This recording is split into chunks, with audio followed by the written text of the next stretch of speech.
Morning, everybody. So, some of you may know that this week officially kicked off summer. And so, with summer comes some of my favorite outdoor games. There's so many to choose from, but I know one that is one of my go to favorites is freeze tag. Now, if you're unfamiliar with freeze tag, it's kind of like normal tag. You still have a tagger who's it, but that person goes around, and when they try to tag all the other people, they become frozen. And the game ends when everyone else is frozen except for the person who's it. But the game can go on for longer or be extended because the other players who haven't been frozen yet can go around and tag all their friends and unfreeze them. So as long as they're not already frozen themselves, it can keep going. So this is a great game to learn about teamwork and helping out our friends.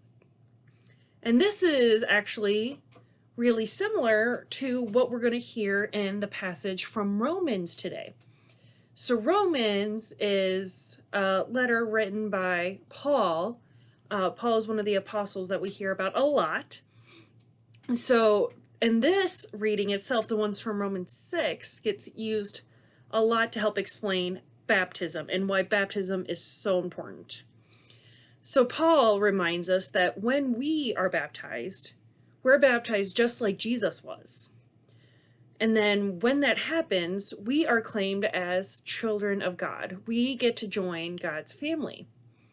So when we become part of that family, we're united with Jesus in all sorts of ways. So for instance, in this, when he says we're united with him in a death like his, that our old self is crucified, it doesn't mean we're literally going to be crucified just like Jesus did. That would not be good for anyone.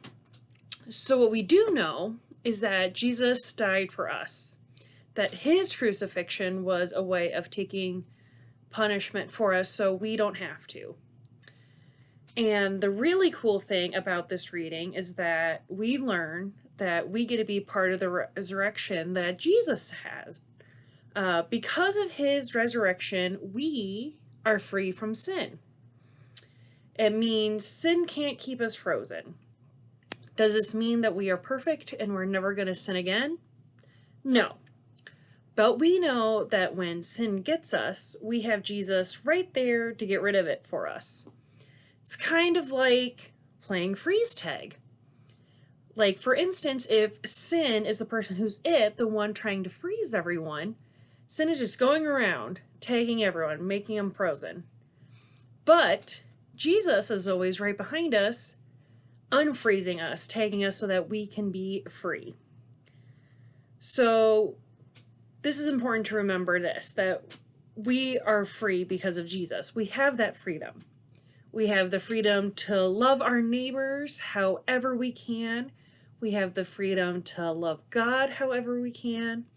And whenever you feel stuck or frozen, you can remember that Jesus is right there to always set you free.